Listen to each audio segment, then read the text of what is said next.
Football ইতিহাসের সবচেয়ে বড়, সবচেয়ে রোমাঞ্চকর মহাকাব্য কি তবে এবারই লেখা হতে চলেছে?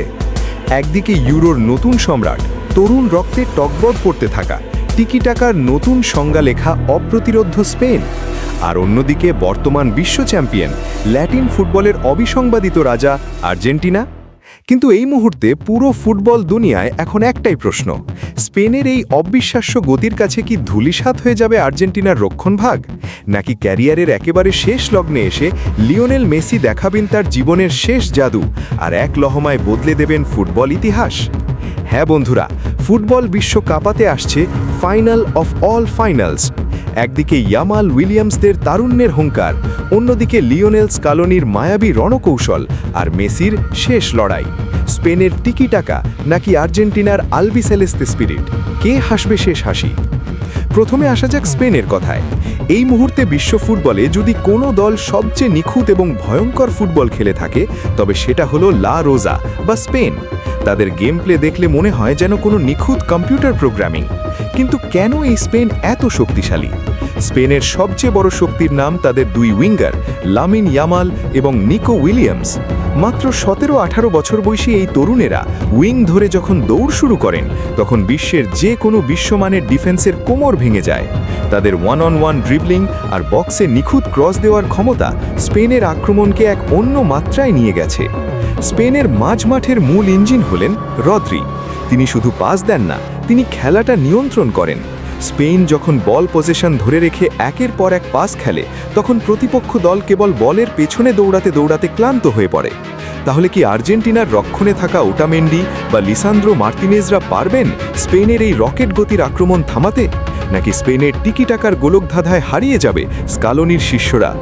কিন্তু উল্টো দিকে যারা দাঁড়িয়ে আছে, তাদের নাম আর্জেন্টিনা, যারা গত কয়েক বছর ধরে বিশ্ব ফুটবলকে শাসন করছে। স্পেনের যদি তারুণ্যের জোয়ার থাকে, তবে আর্জেন্টিনার আছে অভিজ্ঞতার পাহাড় আর খাদের কিনারা থেকে ঘুরে দাঁড়ানোর এক অবিশ্বাস্য মানসিকতা। লিওনেল স্কালোনির এই আর্জেন্টিনা দলটা কোনো একক ব্যক্তির ওপর নির্ভরশীল নয়, তারা একটা পরিবারের মতো খেলে। মাঝমাঠে এনজো ফার্নান্দেজ, ম্যাক অ্যালিস্টার আর মেসির বডিগার্ড খ্যাত রদ্রিগো ডি পল যখন প্রাচীর গড়ে তোলেন, তখন বিশ্বের যে কোনো আক্রমণ ভাগ থমকে যেতে বাধ্য। তারা মাঠের প্রতিটি ইঞ্চির জন্য লড়াই করে।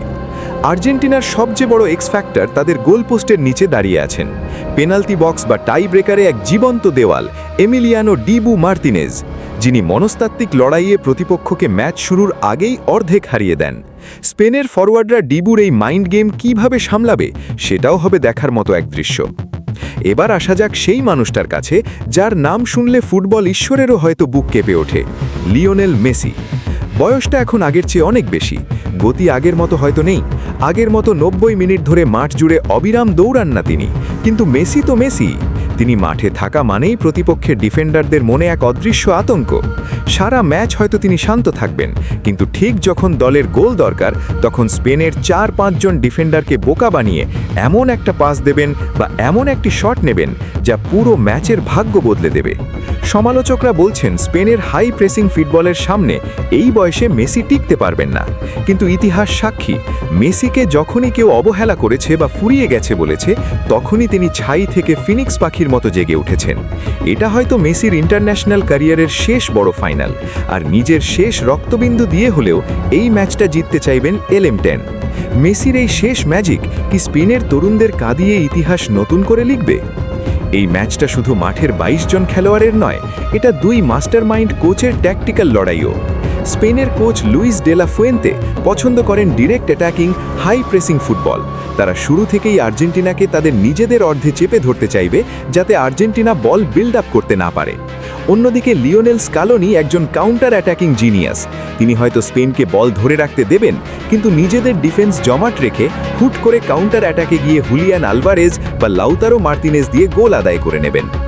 ম্যাচের মূল যুদ্ধটা হবে মাঝমাঠে।